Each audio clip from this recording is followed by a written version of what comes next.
terima kasih Bapak Moderator dan Bapak Sekretaris, Bapak Ibu sekalian, peserta Rakernas Asada yang saya hormati.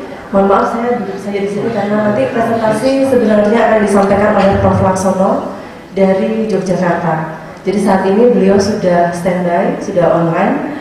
Saya sedikit memberikan pengantar bahwa terkait dengan pengembangan tenaga kesehatan, pengembangan kapasitas tenaga kesehatan di daerah. Saat ini PKM KFK UGM sedang mengembangkan teknologi atau memanfaatkan teknologi untuk memaksimalkan upaya pengembangan kapasitas tersebut. Kita menyebutnya sebagai teknologi knowledge management dan blended learning. Jadi kita memanfaatkan fasilitas teknologi informasi jarak jauh yang kita kembangkan, kita desain sedemikian rupa agar dapat dimanfaatkan oleh Bapak Ibu yang ada di daerah, sehingga dengan demikian Bapak Ibu ketika ingin mengikuti satu seminar atau workshop atau pelatihan dan tidak punya waktu atau tidak punya biaya yang cukup untuk menempuh perjalanan jauh, itu kita bisa mengikutinya melalui jarak jauh seperti ini. Jadi seminar hari ini pun dari sejak kemarin sampai dengan besok itu kita disupport oleh teknologi webinar yang kita pancalkan sehingga dapat diikuti oleh Bapak Ibu yang ada di rumah sakit daerah di seluruh Indonesia. Nah, kenapa kami berkomitmen untuk mengembangkan hal seperti ini? Karena UGM ingin menjadi sebuah universitas yang tidak hanya pandai bicara di tataran akademik, tapi juga ilmunya bisa membumi, bisa digunakan yang sifatnya aplikatif, bisa dimanfaatkan oleh rumah sakit daerah di seluruh Indonesia. Oleh karena itu, kita ikuti saja langsung presentasi dari Prof. Laksono mengenai bagaimana pengembangan kemampuan SDM di rumah sakit daerah melalui pendekatan knowledge management berbasis website. Kepada Prof. Laksono kami persilakan.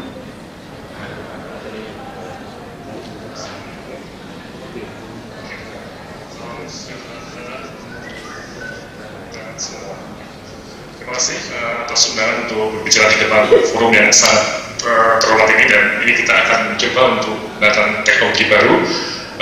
Memang saya belum sampai ke Manado, nanti ada rapat jam 1 sehingga saya di Jogja, tapi nanti saya jam 4 saya akan ke Manado dan besok ketemu Bapak Ibu semua di sana. Kita seperti Mbak Putri katakan ya, kita mengembangkan kemampuan SDM melalui pendekatan knowledge management berbasis web, dan ini ada beberapa hal yang nanti kita akan coba sajikan terkait dengan tantangan pengembangan SDM, sampai nanti bagaimana rumah sakit daerah itu bisa menjawab tantangan ini dengan pendekatan yang sifatnya itu tepat guna dan tadi dalam kutip itu lebih murah dan bisa sistematis ya. Jadi ini ada 6 isu yang akan kita bahas selama mungkin 15 menit depan. Nah, jadi yang sebagai pengantar kita menghadapi beban besar di mana Indonesia terjadi semacam devolusi dari sistem yang bukan jaminan menjadi jaminan sekarang. Kemudian di berbagai daerah seperti di Sumatera yang saya fokus di Riau, Palembang, di Bangka, juga di pelosok di Kalimantan Barat itu menghadapi masyarakat ekonomi Asia. Ya. Nah, juga di kota besar tentunya. Nah, bagaimana ini pengembangan SDM-nya? Ini yang jadi menarik ya. Apakah akan menggunakan pendekatan yang konvensional atau inovatif ya? Dan faktanya ini pengembangan SDM masih terbatas dananya. Dan sekarang ini kalau kita lihat banyak pelatihan yang diselenggarakan tapi di Jawa, dan itu juga tanda kutip itu mahal karena juga harus tetap muka, dan pelatihan tidak dapat sistematis yang bisa dikerjakan di tempat masing-masing. Nah, apakah akan sulit terus pertanyaan lainnya ya? Nah, sehingga di sini kita masuk pada visi pengembangan SDM di masa daerah ya. Jadi bagaimana pelatihan dan pendidikan SDM di masa daerah di masa mendatang itu dapat dilakukan secara sistematis, mencakup semua yang butuh, mulai dari spesialis, dokter umum, manajer, sampai mungkin satpam, sampai mungkin juga sanitasi lingkungan rumah sakit. Nah, ini bagaimana kita bisa menjangkau semuanya. Dan ini juga menggunakan pendekatan yang sistematis dan menggunakan konsep belajar di tempat kerja masing-masing. Jadi tidak banyak meninggalkan rumah sakit daerah. Nah, untuk itulah perlu membentuk apa yang disebut sebagai COP, masyarakat praktisi, Committee of Practice, dan juga menggunakan pendekatan knowledge management. Bisa, mari kita lihat apa yang disebut sebagai pemahaman kontekstual mengenai knowledge management dan masyarakat praktisi. Nah, ini yang akan saya tekankan kepada teman-teman di masa daerah, bahwa dimanapun juga Anda berada, kita akan bisa akses pada ilmu pengetahuan. Nah, sebagai mana kalau kita lihat apa yang disebut sebagai knowledge management. Jadi kan suatu disiplin yang mendorong penggunaan secara komprehensif untuk melakukan identifikasi informasi dan pengetahuan, kemudian menangkapnya atau menggunakan, melakukan evaluasi, kemudian menyimpan dan mengambil kembali dan berbagi semua informasi kelembagaan. Dan ini semua bertujuan untuk meningkatkan kinerja lembaga. Ini yang sangat penting mengingatnya. Nah, kegiatan inti knowledge management itu adalah mengembangkan konsep lesson learned di lembaganya. Jadi bagi kita, rumah sakit daerah kita itu bisa terus mempelajari hal-hal yang baik ataupun yang buruk. Kemudian juga sangat penting, kita harus bisa mengidentifikasi staf di lembaga yang berhasrat untuk mengembangkan sesuatu dan mempunyai kemampuan untuk melakukan dan mengembangkan untuk praktis. Nah, ini masalah praktisi atau COP ini adalah suatu kumpulan bagi praktisi untuk berbagi tips juga ada semacam petunjuk atau pengalaman terbaik, bertanya ke teman-temannya dan mendukung satu sama lainnya. Mungkin juga didukung oleh sistem keahlian. Nah, ini satu hal yang sangat kunci, kita harus mulai mengembangkan dengan basis bahwa para profesional satpam pun itu bisa menjadi anggota masyarakat praktisi yang cocok dengan pekerjaan. Nah, skop sampai 10 orang yang bekerja di sektor keuangan ini atau di sisi keuangannya. Mereka membentuk kelompok COP atau masyarakat praktisi keuangan. Dan ini yang saya dapat mengulangi kurva pembelajaran bagi staf baru, merespon kebutuhan klien dengan cepat, mengurangi pengulangan kerja, dan juga menghasilkan ide-ide baru untuk pengembangan. Tapi juga kita punya skop yang berada di luar lembaga atau antar lembaga yang menggunakan prinsip komunikasi jarak jauh. Dan ini juga kalau kita lihat para spesialis sudah sering menggunakan ini, tapi menggunakan forum jurnal atau temuan ilmiah. Nah, ini di satu inti yang menarik, antar lembaga pun bisa membentuk masyarakat praktisi.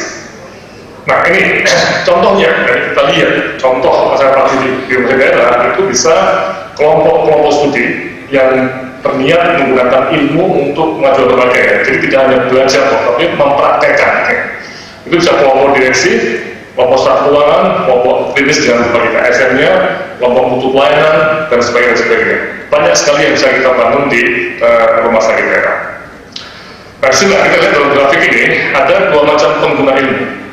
Kalau kita lihat yang peminat ilmu itu jumlah orangnya banyak, tapi tingkat aplikasi ilmu untuk kinerja lembaga itu rendah. Nah, masyarakat praktisi itu jumlah ilmunya, jumlah orangnya itu sedikit, tapi tingkat aplikasinya itu tinggi. Nah, ini yang disebut sebagai masyarakat praktisi. Oke, kemudian berikutnya bagaimana mekanisme hubungan rumah sakit dan pusat pengembangan ilmu. Nah, di sini kami dari UGM kita mencoba mengembangkan model ini dengan fungsi yang kita sebut sebagai UGM sebagai menara air. Kita bukan menara gading. Menara gading itu hanya indah dipandang, tapi tidak berguna untuk sekitarnya. Kami berusaha jadi menara air di mana lembaga-lembaga yang melakukan knowledge management itu dan masing-masing daerah itu tidak semuanya itu akan berhubungan dengan kami sebagai sumber pengembangan. Cara kerjanya kami bertumpu pada web dan ini berfungsi sebagai tempat riset dan pengembangan, dan web itu akan dipakai rumah daerah sebagai semacam beberapa hal yang baru. Dan pengembangan banyak dilakukan dalam learning, di mana ini didorong oleh kemajuan internet dan semakin banyaknya laptop, smartphone, dan jaringan internet dan yang semakin luas di daerah terpencil sampai di Wamena, Papua. Kami sudah sampai ke sana itu bisa menggunakan viset dari pemerintah pusat yang dipasang di Dinkes dan RSUD di dua daerah. Jadi mau dilihat bahwa Kemenkes sudah memasang VSAT, tapi ini jarang dipakai. Dan ini bisa digunakan untuk menggunakan peralatan ini untuk melihat seperti ini, telekonferensi seperti ini, atau aktif dalam webinar. Dan juga banyak software yang gratis yang bagus yang bisa dipakai untuk ini. Ya. Nah, sehingga pendekatan kami menggunakan open source dan blended learning, di mana kalau kita lihat itu campuran antara tatap muka, webinar, e-learning, dan pembelajaran dan kecepatan sendiri. Jadi kapanpun bisa mempelajari. Jam 2 pagi dengan klik-klik bisa, jam 5 pagi, jam 2 siang, itu bisa dilakukan. Nah, biasanya polanya seperti ini, ada pertemuan pertama tatap muka atau webinar, kemudian web-based training, terus sampai nanti pada implementasi. Ini sekali lagi bahwa semua latihan itu harus bisa diimplementasikan. Nah, infrastrukturnya seperti ini, kalau kita lihat UGM dengan Telkom, ada VSAT tadi untuk daerah terpencil itu menggunakan VSAT, jadi saya yakin semua rumah sakit daerah di Indonesia yang 500 itu bisa diakses, karena kami sudah tes sampai ke ujung gunung di semua rumah sakit daerah itu bisa akses ke UGM. Ya. Juga kita bisa berhubungan dengan narasumber di seluruh dunia dengan menggunakan webinar. Jadi ini infrastrukturnya sudah sangat-sangat mendukung. Nah, contoh blended learning bisa kita lihat di sini, bisa nanti dalam diskusi atau kalau ada waktu bisa Mbak Putu menyajikan. Ya, ini pencegahan dan penguatan fraud di JKN. Ini ada contohnya, ada modul 1, 2, 3 yang dilatih per minggu sehingga semua bisa paham seperti ini, dan kita mengerjakan ini juga termasuk untuk anggota BPJS di 120 titik langsung. Jadi seperti saya di Jogja ini, kemudian seperti siaran TV ke 120 kota di seluruh Indonesia. Nah, ini contohnya yang bisa dilihat. Juga ada berbagai hal, termasuk untuk klinisi, misalnya manajemen tinggi untuk dokter puskesmas atau dokter rumah sakit klasik. Kemudian juga manajemen unit transfusi darah untuk rumah sakit daerah. Nah, ini juga bagian dari blended learning. Ya. Manfaatnya, nah ini meningkatkan pengetahuan dan keterampilan, dan biaya tidak atau relatif rendah, tidak menggunakan biaya perjalanan, juga bisa 1 atau 2 dikirim, dapat diikuti hampir semuanya, bisa berinteraksi langsung dengan sumber lain, dan ini tidak hanya 1 orang yang ikut.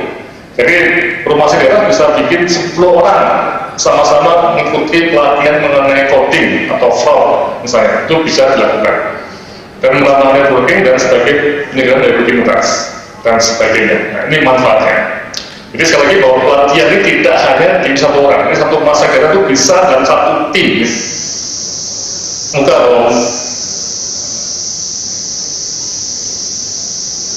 memang kendalanya masih banyak, termasuk listrik yang masih diangkut atau internet yang buruk, tapi ini bisa diatasi. Tapi yang sangat masalah itu budaya yang tidak mau belajar mandiri. Jadi belajar itu seperti untuk orang yang sekolah, tidak. Belajar itu semua orang, untuk para praktis itu harus terus belajar. Dan terakhir, apa yang perlu disiapkan SD untuk pengembangan pelatihan dan tingkatan SDM. Nah, ini yang bisa isu yang kunci.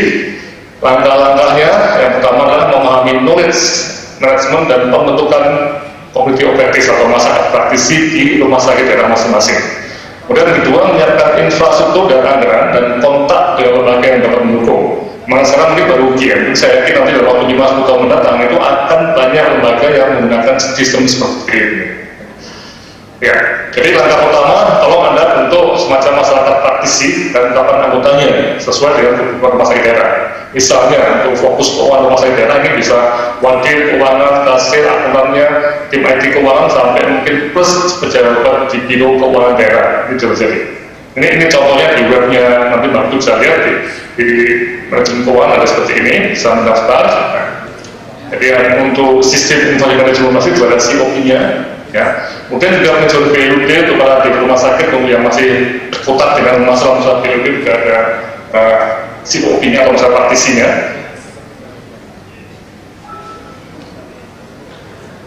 Renovasi ruang meeting atau ruang pelatihan ada dapat untuk telekonferensi. Dan kita hitung biayanya hanya sekitar 25 juta rupiah tanpa perekam suara ya. Dan ini perlu ada internet minimal 2 MB yang dedikated, yang tidak dipakai untuk yang lainnya, hanya dipakai untuk telekonferensi. Kemudian tentunya menyiapkan anggaran. anggaran investasi tadi, infrastruktur dan anggaran operasional untuk mengikuti pelatihan yang meningkatkan kinerja lembaga. Bebas kemudian dari BLUD itu banyak. Saya yakin sekarang masih ada itu banyak dana dan logikanya untuk diklat itu ya sekitar 5% ya. Logikanya. Ya. Kemudian yang ketiga adalah mendaftar diri. Nah ini yang kami kalau tertarik itu mendaftarkan memang ini membayar ya, karena memang kami ingin misalkan orang hanya ingin ikut-ikutan dengan yang serius ya. Jadi itu langganan per tahunnya per rumah sakit per satu masyarakat praktisi itu sekitar 2 juta rupiah ya. Jadi jika sebuah rumah sakit menjadi anggota untuk 5 masyarakat praktis berarti sekitar 10 juta per tahun plus biaya ikut khusus melalui blended learning yang opsional kan. Nah ini, jadi manfaatnya akan mendapat informasi aktual pengalaman ilmu, mendapat akses gratis sebenarnya melalui model seperti ini dan juga mendapat diskon pelatihan blended sebesar 20% dan ada banyak hal lainnya yang sedang kita rancang untuk para anggota COP yang terakhir, apakah tertarik untuk mengembangkan? Ya, monggo kita bahas. Terima kasih sekali atas perhatiannya. Sekian dan terima kasih sekali.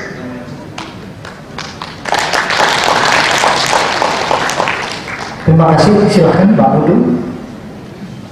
Terima kasih Bapak Ibu sekalian.